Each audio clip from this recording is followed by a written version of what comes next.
नमस्कार मित्रांनो, मार्कडवाडीमधून एक न्यूज आलेली आणि न्यूज आहे की येथे मतदान होऊ दिलं जाणार नाही। येथे कलम 144 लागू केलेलं आहे। येथे प्रशासनाने जमावबंदी घातलेली आहे। येथे जे मतदानाला येतील किंवा ग्रुप करून येतील त्यांच्यावर कारवाई केली जाईल। हे स्पष्ट निर्देश प्रशासनाने दिलेले आहेत मार्कडवाडी गावांच्या लोकांसाठी।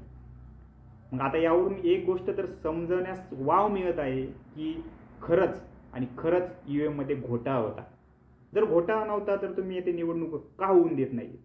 माझा एक स्पष्ट तुम्हाला प्रश्न आहे की जर ईव्हीएम मध्ये घोटाळा नव्हता तर येथे निवडणुका तुम्ही बॅलेट पेपरवरती होऊन द्यायला पाहिजे होत्या। आणि दूध का दूध आणि पाणी का पाणी काय हे आज कळून जाऊन द्यायला पाहिजे होतं।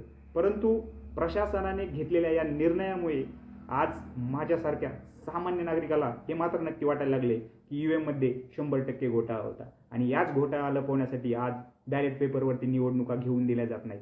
बरं, असं काय त्या मार्केटवाडीमध्ये ते काय दंगा घालत होते? ते त्यांचे शांततेच्या प्रक्रियेने, लोकशाहीच्या प्रक्रियेने बॅलेट पेपरवरती निवडणुका घेत होते। तर प्रशासनाने त्यावरती कलम 144 लागू करण्याची गरज नव्हती। पोलिसांनी त्यांच्यावर दबाव आणण्याची गरज नव्हती।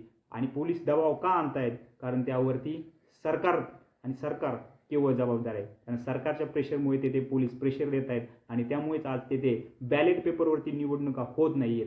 यावरूनच एक गोष्ट सामान्य जनतेने निश्चितपणे हे करून घ्यावे की ईव्हीएम मध्ये जर घोटाळा नसता तर यांनी येथील बॅलेट पेपरवरची निवडणूक नक्कीच होऊन दिली असती। आणि येथील निवडणूक आज न होऊ दिल्यामुळे माझ्यासारख्या सामान्य नागरिकाला हे वाटण्यास वाव मिळत आहे की ईव्हीएम मध्ये नक्कीच घोटाळा आहे।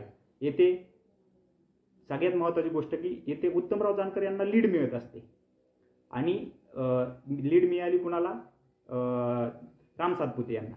मग सरकारला प्रॉब्लेम काय? जर लीड परत एकदा जर राम सातपुतेंना जर मिळाली तर ईव्हीएम मध्ये काहीच घोटाळा नव्हता, हे ऑब्विसली ना।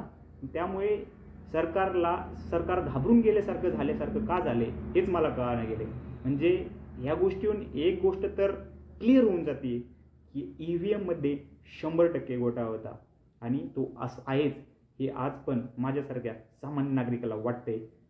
जोपर्यंत माझ्यासारख्या सामान्य नागरिकाचं शंकेचं निरसन होत नाही तोपर्यंत या सरकारवरती असेच आरोप होत राहणार हे मात्र नक्की। आणि आपल्याला काय वाटतंय हे कमेंटमध्ये मला नक्की कळवा। जय हिंद, जय महाराष्ट्र।